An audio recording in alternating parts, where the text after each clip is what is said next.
In this video I play through 12,058 years of human history, from caveman times all to the future where we colonize space, experiencing all the wonders of humanity. Thank you Paradox for sponsoring this video. After carefully skipping the tutorial, we proceeded to pick a nation, Greece, for all the historical references. And after setting the difficulty to Grandmaster, the most difficult one, which was totally not a mistake. How do they have jet fighters? It's 1856. 10,000 BC, we have left our caves to settle Corinth. First we scout, not forgetting to abuse the undo button. Undo. Researching scouting to get a free scout. Building town hall for more government power to get an early settler. Found some communists, Chinese in a desert. Actually a whole army of Chinese. Finished scouting, next farming, then working to get to the Bronze Age. Our scout found a village. We proceeded to steal all their books. Then met some barbarians and found a natural wonder that the Chinese already took. Found another village that we willingly conscripted into our army. Have enough points for a government idea, but we're gonna spawn in a settler. Age Bronze, time to pick a national spirit. Really badly wanna go for the Raiders again. So broke. But no, we're the Greeks. We are Olympians. One more turn for the food stockpile. Better improve some deer and wheat so we actually have food to put into the stockpile. Second city founded. China declares hostilities. If we felt you could stop us, we wouldn't do this. What's this BS? Bloody Chinese pricks. Need to teach them a lesson. The Chinese attacked this barbarian camp. Didn't take it, so now we can just walk in and steal their reward. Oh no, Winnie the Pooh declared war on me. Attacks us but doesn't kill anyone. And now, time for a French tactic of tactically retreating like cowards. For our war with China, we are gonna need discipline for spearmen and larger armies. Oh, a singular archer. Ambushing this Chinese archer while he's on his smoke break. Use their culture to raise an army. Met the Ottomans who progressed us to the Age of Heroes, giving us the legendary Greek hero, Sir Lancelot, who boldly charged the line of bold giant Chinese, shooting arrows into their balls until they die. Advancing to fuck you Greece city, that we attack and attack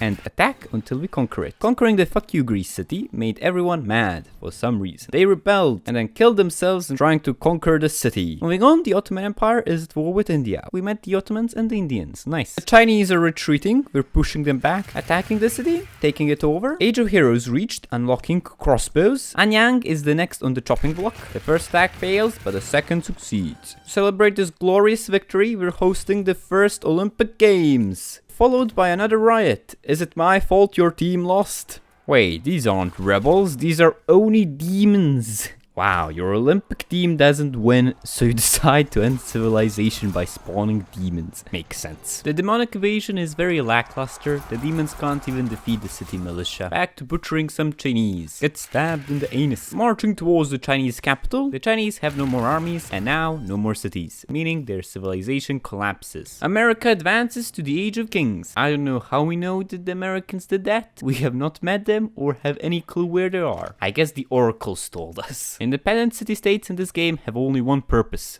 to get conquered. I'm gonna keep it. If I destroy it, it's gonna give us even more chaotic unrest. We already have too much of that. The more chaos you have, the higher the chance you're gonna get a bad event, like this rebellion we just got. What a surprise, the malnourished peasantry is rebelling, and they all died. Just figured out how to cut stone. Yes, we are behind, but that's a problem for future me. Current me is happy that we can convert this raw resource of marble to a stone block. Now when we work it, instead of giving us 2 production, it gives us 5. Clearing out this barb camp gives us a night. This is more advanced than anything we have. Does give us more chaos, but Greece is on fire 24/7 already. The first message from the Ottomans to us is demand coin. What coin? We're broke. And now they're invading us. Thankfully, I read a history book before, so I was totally prepared. The Turks thought they're going to conquer us, but now they're the ones being conquered. I sent an envoy to India to get them to declare war on the Ottomans. It's 20 BC and we're still a tribe. I'll be honest, I just totally forgot about this mechanic. We can do a peaceful revolution. We retire grandma and become a kingdom. Wow, look at this hat. You know he's in charge. Our biggest problem is rebels spawning, breaking everything, and then us having to fix it over and over again. To prevent this, I unlocked gambling houses, aka hippodromes, a building that reduces unrest. If the people are too busy fighting over chariot races and gambling debts, they can't fight the government. This one's from Justinian's playbook. Our attack on Erzurum failed miserably. Why are we shooting arrows into stone walls? But no fear, there's always the reinforcements ability to heal our troops, to charge again, to take the city. Age of Kings, first thing to research is universities for more science. 4.6 won't get us to space, but at least it's not negative like our culture. Pergamon is rebelling. To prevent this, I converted it to a vassal. Vassals are worse than integrated cities, but beggars can't be choosers, and we can still squeeze a lot from our vassals with good old feudalism. More concretely, gold and science from these ideas. Time for more anno. With this mill, I'm gonna turn wheat into flour. Now if we go to our city, we can see that the wheat is being converted into flour. And now instead of working the wheat that only gives us 3 food, we work the flour, giving us 6 food. But it doesn't end there, folks. With the invention of the oven, we can convert the flour into bread, giving us 10 food. And this is only one chain of goods. As the game progresses, you unlock more and they get more complex. There is just something so satisfying about beating the shit out of Turks. Istanbul, everyone knows it's Constantinople. Unlocked the ability to found a religion name, Illuminati, worship building, money. With the power of lizard people, nothing can stop us. Getting more cities, improving them, then buying universities to try catch up to India. Our diplomats pulled through. The Indians are finishing off the Turks. Finally, we can live in peace. America declares hostility. Why? We don't have any oil. India declares war. So much about peace. Gathered 2 armies to fend off against the Indian menace. Guns? The Indians have guns? This is not gonna end well for us. Constantinople is being sieged by hordes of gun-wielding Indians. Constantinople falls. Don't worry, Constantinople. These crusaders will save you. Crusaders versus men with guns. Yeah, it ended up as expected. But now, when they wasted all their bullets on crusaders, our second army comes to finish them off. Surprise, India, we have guns too. And a little bit of force marching to liberate Constantinople. Age 6 gives us another national spirit. Plenty of good picks, like the war priest. Sadly, if I want to have a chance of winning the game, we have to go with inventors or science and innovation. I mean, the Indians do have planes and it's only 1704. There's a giant ass rebellion, which is normal for us, but for this one I have no idea why it happened. The rebels were actually successful for once. Behold, revolutionary Greece, or at least what's left of it. With our artist points, I bought an artist to give us more culture, for more eurekas, for more science, so we can catch up to India, who just landed a man on the moon. By the way, it's just 1756. Unlocked the inventor's laboratory, a very powerful tile improvement, gives a lot of science, also looks like Hogwarts. You might be wondering, where are all the rebels for me ignoring my people's needs for food, housing, education? Well, they're still popping up, but I just pay them off with all the money I'm making, almost 1,000, all thanks to these merchants. Scamming the Aztecs, finally flight, now we can contest the Indians in the air. How do you like being bombed? Oh, you're all dead. Indians are using a genius tactic of sending one army at a time through a small mountain pass straight into machine guns. Have you learned nothing from the Persians? They went around. I should have kept my mouth shut. Age of rocketry for us, age of departure for the Indians. We must do everything in our power to stop Gandhi from going to space. The whole universe is at stake. Better airplanes will help with that. It's gonna test them out on these student protesters, proceeding to build a world's fair over them. I just noticed that because the Indians are in the age of departure, we have access to the colonial ship construction pad. Wentworth produces spaceships. We don't even know what rockets are. Indian jet bombers? I believe in you, my humble World War II planes. See all the red highlights on the map? If we send our airplanes there, they'll die. But if you look closely, you can see that there's an Indian mountain city that actually is not in the red, so we can bomb it into rubble and then send a helicopter to take the ruins. We got an innovation that boosts housing districts. We don't have any housing districts. Takes the money. The Indians overextended. We can now pick off this army and destroy it. Unfortunately, I also overextended. This army's dead. Without the army reinforcing Izmir, we can liberate it. Susa, another city without any air defense. Bomb it. Helicopter goes in. That's the third city we took from the Indians. Before they get time to retaliate, we're gonna use a cultural power to force them into a truce. Dystopian crisis age. If our nation controls the future, it will be a dark one. Well, tell me something I don't know. For people wondering how do you stop cities from rebelling, you station an army in them to suppress the populace. I just never could do that. Always had to use my armies to fend off against enemies. With our own jet bombers, the Indians have no longer any technological superiority over us. They stand no chance anymore. We're just blitzing through India, taking all their cities. First we send in the air force, followed up by tanks. Something I think that's called blitzkrieg. The city's ours. We are losing planes to their air defenses, but it doesn't matter. Thanks to all the money that we scammed from the Aztecs. Only 17 more turns for the finale, Age of Departure. The last of the Indian resistance is crumbling. Champa is their last stronghold that just fell. We've been doing so much bombing that we got an innovation that makes jet bombers even stronger. Taking Konya should eliminate India. It has. Now we can completely completely focus on going to space. I'm gonna use the massive Indian cities, 30 plus pop, to build the spaceships. Only we have to fix all of them. How do you go to space in Millennia? Very simple. You need 5,000 colony ships. You build them with a project that's at the very bottom of the build screen. Building colony ships in all my cities. All that is left is to wait for them to finish. You can speed it up by increasing your production, by getting rid of useless improvements like schools and replacing it with useful stuff like a cement factory. Halfway there, while you're waiting, might as well pass the time by invading some nations. Time sure flies by when you're warmongering. 5,000 ships already built. There's only one more thing we need. It's a launch pad to launch them all. We already have one, so next turn we win. Ah, glorious victory. That was 1258 years of human history, from the Stone Age to the stars. If you enjoyed this video, like, subscribe. If you want to try Millennia for yourself, link in the description. It's a very fun game. You can do a lot of shenanigans. Once again, thank you to Paradox for sponsoring this video. See you next time.